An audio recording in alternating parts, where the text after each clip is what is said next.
What is going on? There's no flat cap. There's no dartboard. What is going on Doubles and Trebles? Well, we're expanding our sporting portfolio. We're here to speak about golf.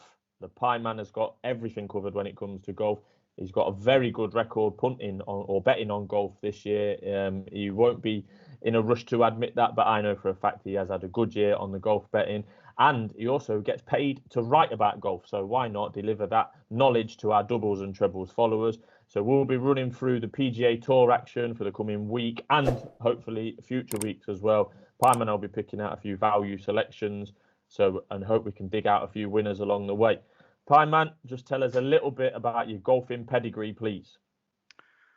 Well, no pressure. Yeah, golf, I don't know. It's always been something that I've watched. I'm certainly a better watcher and observer of golf than I am a player of golf. But no, I've been into my golf for a long time. It's something I just quietly get on with watching Thursday to Sunday, pretty much every week of the year. As many will know, I don't punt as much as I used to, but I like to try and pick out the value on the golf. And as I said, ties in with work. And just why not start putting them out there for the Doubles and Trebles public to annihilate my selection. So I'm hoping that just by keeping this sort of short and sweet and just giving people a little bit of an insight, if someone can get something out of it, then so be it. Yeah, and on the PGA Tour this week, we have the Valspar Championship. So tell us a bit about that, Pieman, and what kind of course it is and who might the runners and riders be. Well, a lot of these PGA Tour events, I think it's fair to say at the start, a lot of people will only follow golf in the majors. A lot of people won't know these one event from the other and what to look for. And generally, when we're looking at golf as a proposition, we would try and break it down into areas of strength. You can sort of rank players by different parts of the game. So their driving distance, their accuracy off the tee, their ability with irons, their ability to find the greens, to save shots around the greens, and also their putting, obviously. So they're the areas we'll generally be breaking things down to going forward. And that's the way I like to look at things, certainly, as well. I also like to look at players who may have been out of tune with one certain part of the game and a little bit of evidence that they might be getting it back. Because often we see players sort of, they might lose their irons or lose the putter. And if the putter gets hot for 1 week, suddenly they can run riot, So that's generally the way I like to approach these things. First thing I'll always do is look at the course. And here for the Valspar Championship, this is one of the trickiest courses on the PGA Tour. Traditionally, this tournament not won with a great score. Some weeks we see 20 plus under par. You just won't see that here, I'm afraid. It's a punishing course, a lot of dog legs, a real prime on accuracy off the tee. So whereas a lot of these, we've had a bit of a trend shift in golf recently whereby power hitters have been destroying some of these old courses. You've got the likes of Bryson DeChambeau now who can spank it 350, 400 yards. And there are some of these courses that just can't stand up to it, unfortunately. But this isn't one of them. There's a real prime on accuracy here. It brings all of the field into play, I think. And there's a group of players that I look for these kind of courses, players who are extremely talented, maybe haven't got that distance off the tee, but when it's just pure skill, they can come into their own. And I think it makes for a very interesting proposition. But as I say, a tough test at the Valspar. I'm not expecting a high score. Paul Casey's actually won the last two renewals. Though Paul Casey, the Englishman, he's only won 3 times ever in his long career on the PGA Tour. And 2 of his wins are here. And that's why we see him quite high up the betting here relative to his form. Won't be for me, Casey. But fair enough, very impressive. And after last year's was cancelled, he'll be looking for a third straight win.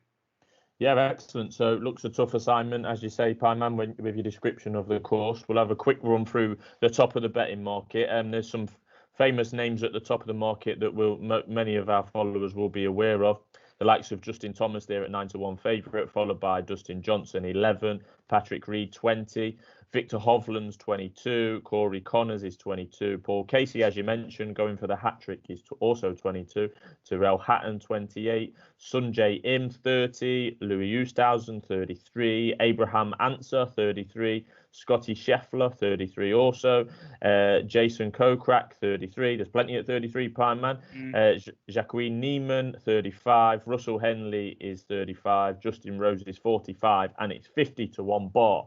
What are you picking in this range that I've just mentioned, Pieman? Well, just looking at this market, and I think it's important to point this out at this stage, golf markets will generally be determined by how many of the so-called big hitters that we have playing an event. In any one week, we could have between 0 and 6 or 7 superstars playing these events, and they really do shape the market. Justin Thomas and Dustin Johnson will be the two that fall into that category this week. Now, we could easily add in a Rory McIlroy, a Brooks Koepka, a Xander Schauffele, some of the more big names that you'll be aware of. If they all turn up on the same kind of week, then we have a very different proposition. And these players that are in at 20 to 1 this week would be out at 50. But as it is, I like to start by looking at the top of the market. You've got Justin Thomas and Dustin Johnson are your big hitters this week. Now, Dustin Johnson at the turn of the year in absolutely fantastic form and was going off as short as 4 to 1 for these events because he was just turning up every week and destroying the field or competing at the very least every week. However, hasn't happened for DJ for a little while now. A very disappointing performance at the Masters. I mean, he destroyed the field in November with one of the best all-time Masters performances, really, but then didn't follow it up at all recently. He looks out of touch. Justin Thomas, he comes in as the favourite. He's had a few weeks off since the Masters. I like Justin Thomas. He's a very regular winner. Out of the pair, I would probably be with Justin Thomas, but it'll be neither of them for me. I prefer to look a little bit further down. That takes us into this 20s range, and you have Patrick Reed there at 20, Victor Hovland 22, Corey Connors, not a name that we would normally associate with being this short in the market, but that's testament to his form. He's in fantastic nick, the Canadian. All his underlying stats suggest that he's going to do something very soon. He's a little bit on the short side for me, to be honest. If he was in there at 30, 33, maybe would make a little bit more appeal. Casey, as we say, is there purely on the course form. 22 wouldn't be for me on the form book, to be honest. Tyrrell Hatton, an interesting proposition at 28, but it's the next man in the market that would be my best selection. It would be Sungjae Im at 30 to 1. Sungjae Im, anyone who follows the golf last year, this guy made headlines for, well, basically he just turns up every single week. I'm not sure this fella has a house. I think he just goes hotel to hotel every week. Fantastic to see. It just, wherever there's a chance to play it, he'll play it. And this boy's a player as well. As we saw at the Masters in November last year, when he finished second to Dustin Johnson, albeit a distant second, but he was absolutely brilliant. He blew away a lot of world-class opposition. His iron play is up there with the best in the world. And unfortunately, that's just deserted him in the last month or so. But if you look at last week, there were just a few signs that them irons are back. I don't know where it's come from because, to be honest, his irons numbers have been falling off a cliff for a few weeks. But yeah, evidence they're back now. Now, if Sungjae brings his irons to here, I'm looking at this field. It's a little bit suspect. I really think he can compete this week. It's all about the first round for Sungjae Im. If he gets off to a good start, he's a hard man to shake off the top of the leaderboard, and he can compete. I've got no worries about his closing ability. A very confident closer. Doesn't really let anything bother him. Plays very much within himself. Quite a cool customer. And yet Sungjae Im at 30 to 1 be the best pick for me. Just one more in this range. He's only a couple of places down on the odds checker market. Abraham Ancer. Ancer is all class, and he always comes into play when it's a week that doesn't involve too much on your driving ability, distance-wise. I mean, this guy, he's straight as a dime when he's playing well, and another beautiful iron player, someone I really, really like. He's competed at a number of high-class fields. He's not out of place when the big boys are at the top of the market and top of the field. He can compete on any given week. And I just think that he has the kind of skill set for this course, quite a challenging course, quite a punishing course. You often see it in weeks where people struggling to make shots. Ancer just seems to find a way of finding birdies where no one else can. And I think he's a definite player in this field. So at the range, I would be taking Im at 30 and Ancer at 33. Well, I'm going to be tracking your selections, Pieman, on the doubles and trebles profit and loss spreadsheet. So we'll be assuming a 1 point each way on both of those guys. Key to shop around on your golf markets, it really is. You can get up to 10 places on this market alone, and that happens most weeks, to be honest. Not only in the major, I think someone on the Masters went 11 places. You can get 10 on this market, which is, to all intents, a run-of-the-mill event. Worth saying while I'm here that my thing on place markets, it really does depend on the price and the field.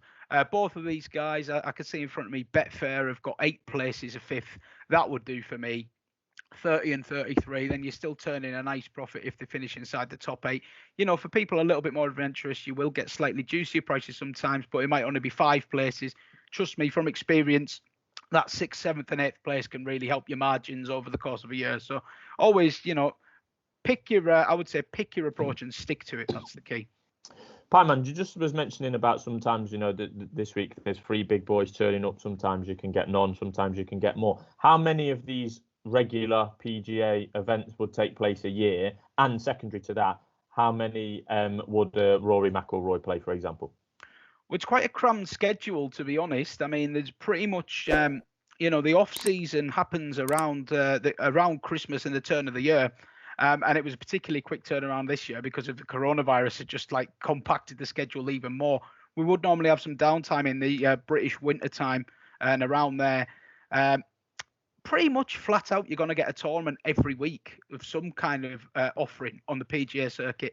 But they do pick and choose, and this is a number of factors. The purse that's on offer, whether the course suits them, sponsorship rules as well. I mean, they might have a deal with a sponsor where they have to play in certain events and whatnot.